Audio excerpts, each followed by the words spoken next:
So it's fine. I didn't mind because he was at home with my friend Waddy and some other really talented, amazing musicians. And so I was a waitress and a cleaning lady and a waitress and a waitress.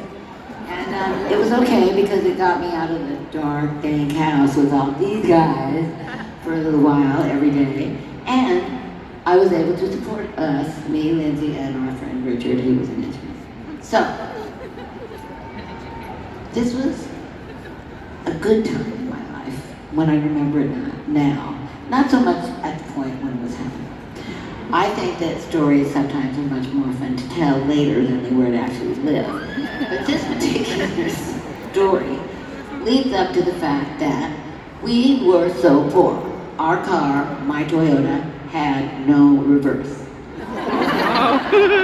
We could only go forward. That's how I looked at it. It was very positive. Forward, not backward. So anyway, we were working along and we released our record, Buckingham Mix. I know, everybody thinks it was great, but the fact is, nobody knew about it.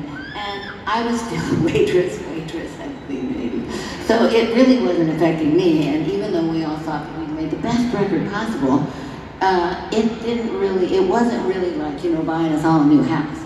So we kind of moved on. We were making what we call a speculation album, which sounds weird, but it's a spec album. That means you get to go into a studio if you have friends that own a studio and there's nobody in the studio, then they'll let you come in. So that's what we were doing. We were making another Buckingham Mix album. So anyway, one day, we got home, me and Lindsay, and we got a call from our producer, Keith Olsen, and he said, well, this guy called, he's from an English band, and they need a guitar player because their guitar player is kind of jazzy and wants to move on. And I'm like, so, and he says, well, so he's gonna call me tomorrow. And I'm like, okay.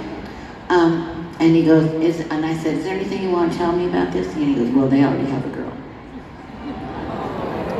Boo. And I'm like, okay, well, tell him to call. And I'll be here to be standing right by this phone to answer this phone call. So, as you can see, I was incredibly snappy and still a little loud, but more than that. So, anyway, I said to Lindsay, who was probably laying on the floor playing the guitar. That's what guitar players do. They lay on the floor and just play guitar. And I said, Lindsay, get up. We are going to Tower Records to buy every Fleetwood Mac record ever made. Now, and I know we can't afford it, but we're going to afford it somehow. So, I have a little nest egg, I'm getting it out.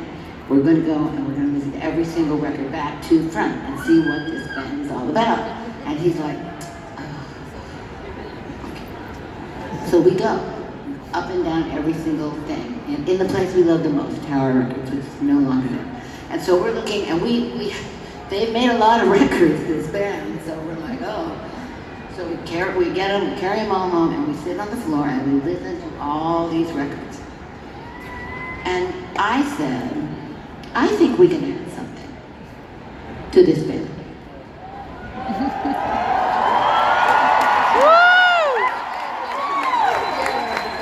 And Lindsay said, I don't really want to be a blues guitar player.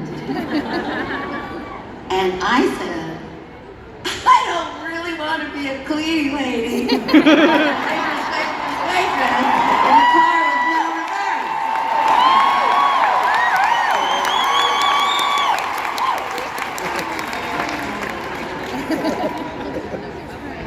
True story. So anyway, the next day phone rings.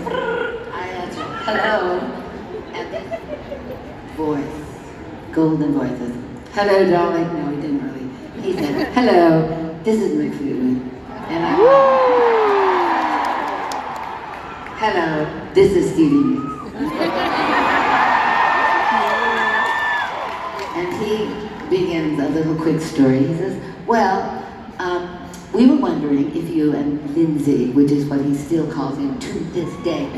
And Lindsay would like to have dinner with us tomorrow night at a fabulous, fantastic Mexican food restaurant. And my one side of my brain goes like, free dinner and could be important, life-changing thing. The other half says, of course we can. And so I'm like, absolutely. We would love to have dinner with you tomorrow night. So what time? 7:30? Perfect. See you tomorrow. Good.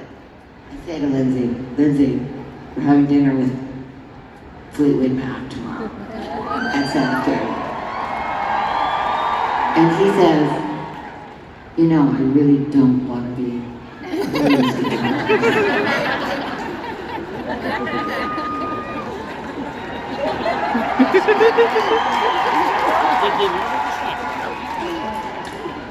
I said, well, we're going to have dinner with them tomorrow night.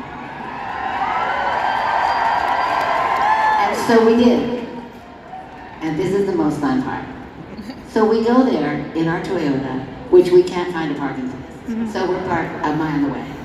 And so we lift it up there to get on time. So we meet them there. And we're kind of leaning against the restaurant. It's a very famous restaurant in Los Angeles.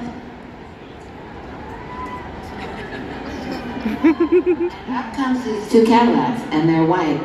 And it's getting dark, and they have all these little red sparkling lights on the back of them. And so it's quite a thing. And they pull right up in front of us. And we're like, who could this possibly be? And so the first thing that I figured out finally who was in the first one, and it was who became our road manager, John Courage. He was the king of Fleetwood Mac. He ruled us like we were his subjects. And then there was us.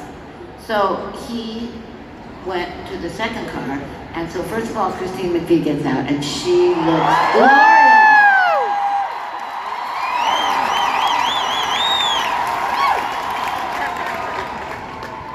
English and Englishy boots, kind of cowboy, kind of English, just a fabulous silky blouse and kind of a more like kind of I don't even know how to describe her. She just looked fabulous. Her hair was beautiful, and she had very English boots.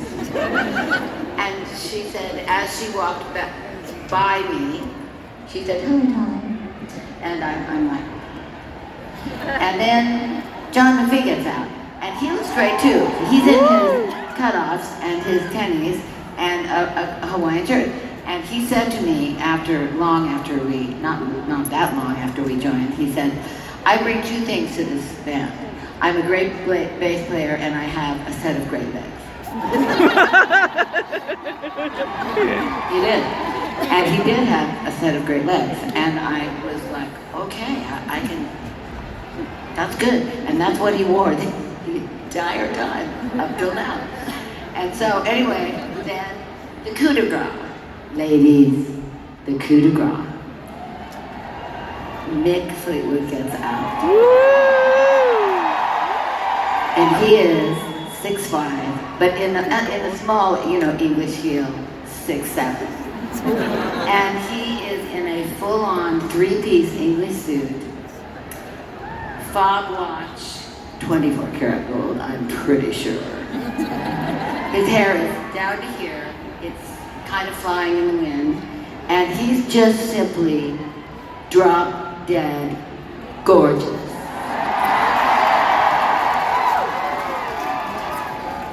And I'm just like,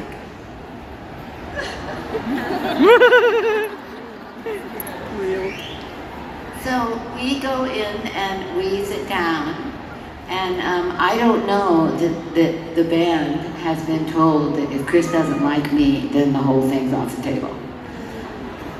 Well, Christine and I were just like arm in arm immediately, and we were like sisters of the moon immediately. By a couple of pina coladas, and 3 hours later, Christine and I were forming our own band. And so that's how it went. And that was one of my best memories of Fleetwood Mac.